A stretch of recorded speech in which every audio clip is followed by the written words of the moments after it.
Pour les âmes brisées et les esprits fatigués, Nouvelle Aube se présente comme un havre de paix, offrant un renouveau promis à ceux que la vie a affaiblis.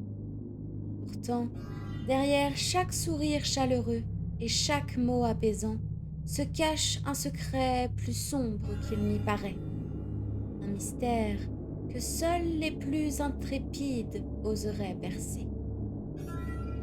Paul vivait l'une des pires périodes de sa vie.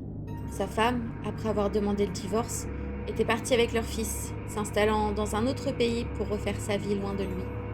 Cette perte, dévastatrice, avait été suivie par une autre. Peu de temps après, il perdait son emploi, victime d'une restructuration qu'il n'avait pas anticipée. Désormais, chaque jour était une lutte pour trouver un sens à ce qui lui restait.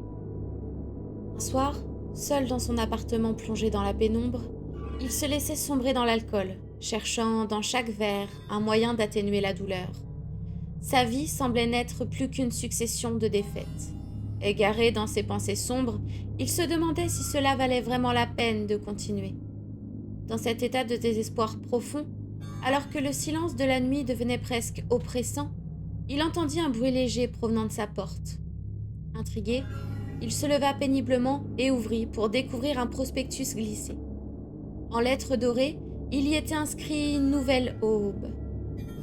Les phrases promettaient un soutien, une écoute attentive et des méthodes pour reprendre goût à la vie.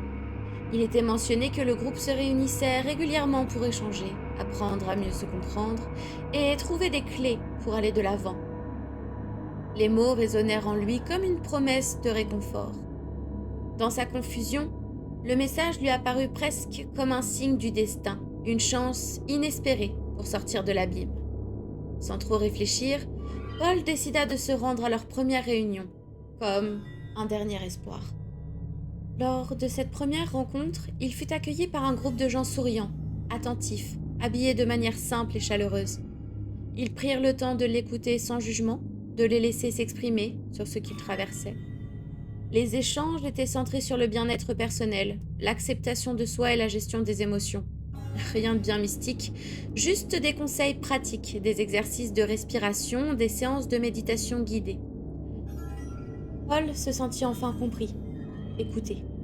Il revenait chaque semaine, se plongeant avec soulagement dans ces réunions qui lui offraient un peu de calme. Ce séminaire, Paul, t'aidera à consolider ce que tu as appris et à aller encore plus loin, lui avait murmuré le guide principal, son regard d'une intensité étrange. Excité par cette opportunité, Paul accepta sans hésiter. En arrivant sur le lieu reculé, entouré de montagnes majestueuses et de forêts silencieuses, il se sentit presque renaître. Les journées étaient rythmées par des sessions de méditation, de discussions profondes et une série de rituels de groupe qui le mettaient sur le compte de l'exploration personnelle. Le soir, tout le monde partageait son repas autour du feu de camp, les visages éclairés par les flammes, les rires et les conversations adoucissant les ombres environnantes. Ce moment de partage lui apportait un sentiment de communauté et de réconfort. Cependant, au fil des jours, une inquiétude sourde montait en lui. Parfois, dans leurs discussions, certains participants faisaient allusion à un nouveau monde, un endroit où tout serait parfait, exempt de souffrances et de fardeaux terrestres. Ces phrases flottaient comme des énigmes, et Paul avait l'impression qu'on attendait de lui qu'il comprenne quelque chose de plus profond, sans que personne ne lui explique vraiment quoi. À quelques occasions, alors qu'il se promenait près du camp après la tombée de la nuit, il entendait des chants étranges s'élever de zones reculées, où des groupes se rassemblaient en secret. Les chants étaient accompagnés de danses lentes, presque cérémonielles, les participants formant des cercles sous la lumière incertaine des torches. Une fois, il tomba accidentellement sur l'un de ces rassemblements. Leurs visages, illuminés par les flammes, exprimaient une ferveur intense, presque en transe, les yeux rivés vers le ciel étoilé. Paul s'était éclipsé discrètement, mal à l'aise, mais trop curieux pour vraiment s'en éloigner. C'est lors de la dernière soirée que tout bascula. Les membres de Nouvelle Aube l'informèrent qu'il était enfin prêt pour la cérémonie d'apaisement.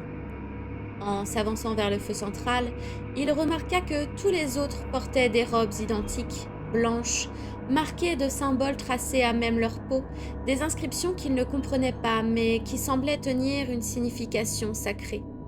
Leur visage, habituellement serein, avait pris une expression grave, presque enfiévrée. Il se sentait étrangement étranger à cette ambiance, isolé au milieu de ces regards qui le perçaient de part en part. Autour de lui, les chants reprirent, envoûtants, gutturaux, empreints d'une force ancienne qui résonnait dans les profondeurs de la forêt. Les membres de Nouvelle Aube dansaient lentement autour de lui, leurs mouvements synchronisés comme une danse rituelle, le regard fixe et concentré. Paul sentit un frisson glacé lui parcourir l'échine, réalisant qu'il n'était pas là en simple spectateur. Soudain, les chants cessèrent. Le guide principal s'avança vers lui, une dague en main, et posa un regard perçant sur Paul. Dans un silence glaçant, il déclara d'une voix solennelle: « Tu es notre offrande, Paul, c'est toi la clé. Grâce à toi, nous allons enfin atteindre le nouveau monde. » Paul sentit son cœur s'emballer, un sentiment de terreur pure l'envahir. Avant qu'il ne puisse bouger, des mains l'agrippèrent, le maintenant fermement au sol.